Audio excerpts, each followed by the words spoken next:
I'm Chris Meyer, principal at St. Paul's Lutheran School in Waverly. I normally do this on Thursdays, but because it is Holy Week, I come to you today on Wednesday.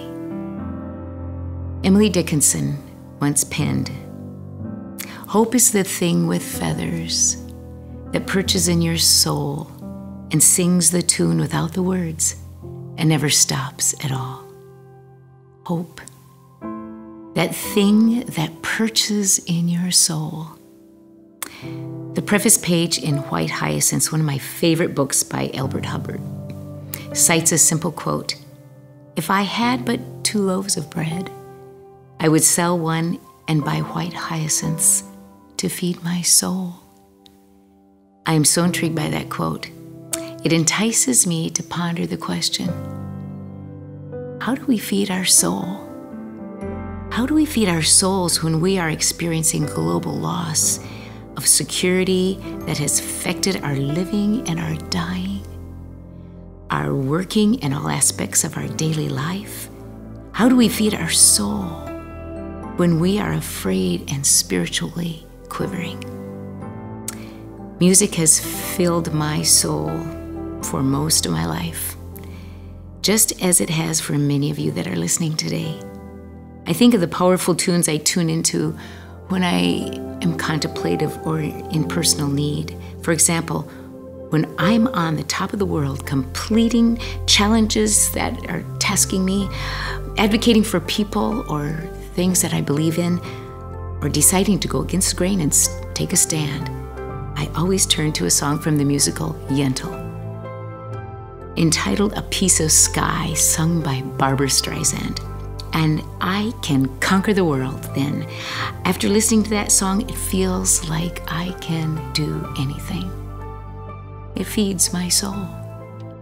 When I'm contemplative or needing to reflect, I turn to "Stay With Us," sung by collegiate choral groups. I feel so much at peace as that tune weaves its way into my spirit. It's based on the story of the 2 men walking to Emmaus after Jesus was crucified. He began walking with them, although they did not recognize him. These 2 men told this stranger, who was really Jesus, the events that they had just witnessed. They said Jesus, their friend, their leader, had been crucified on a cross. They hoped that he was going to be the one that would come to redeem them. The times then were so hopeless. Not only was he crucified, but that morning when 2 women had gone to tend his body in the tomb, they found it gone. And then while they were there, 2 heavenly beings came and told them that Jesus was alive. These men on the road to Emmaus, when they got to the place where they were going to have dinner, the stranger was going to go on. But the 2 men urged him to stay. They said, "Stay with us." He did. And when they sat down to break bread, their eyes were open and they knew his identity.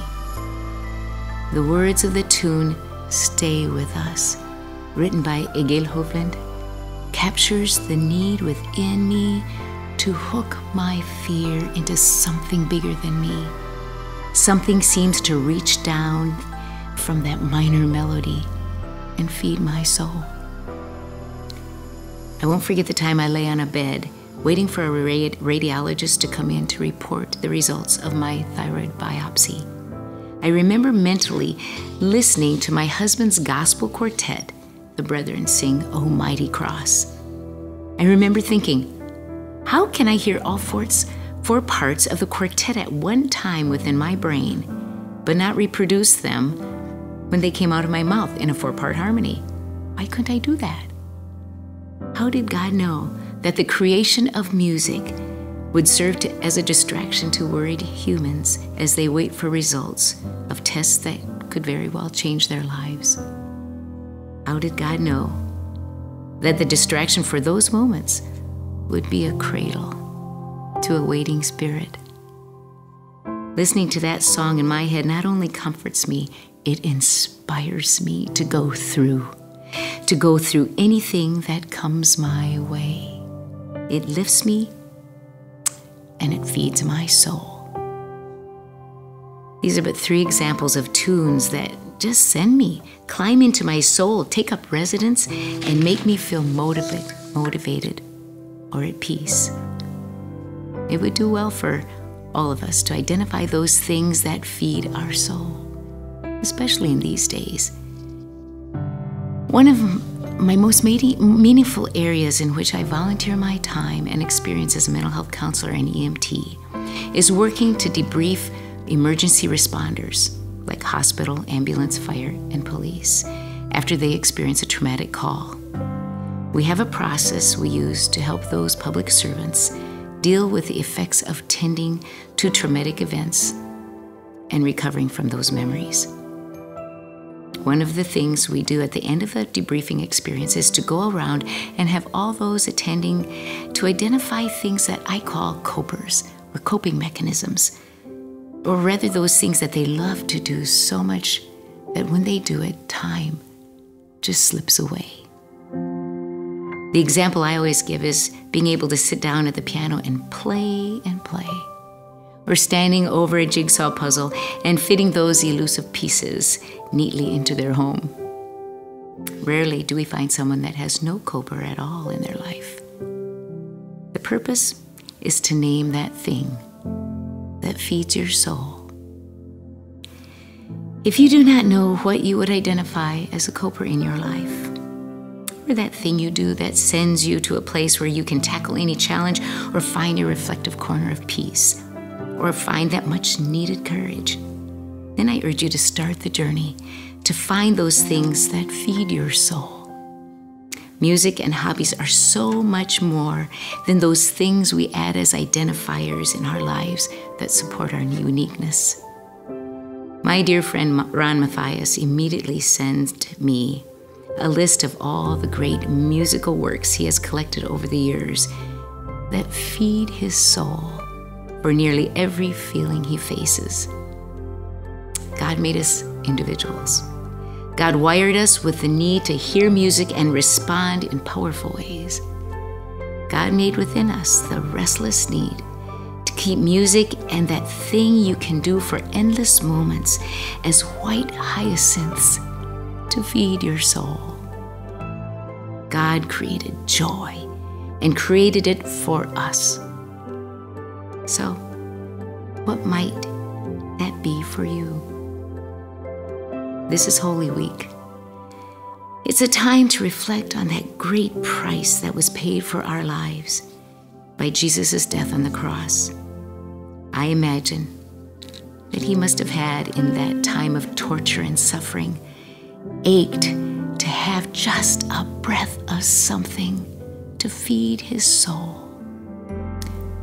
But I guess he did have it, knowing that his death would free our soul, made the cross easier for him to bear.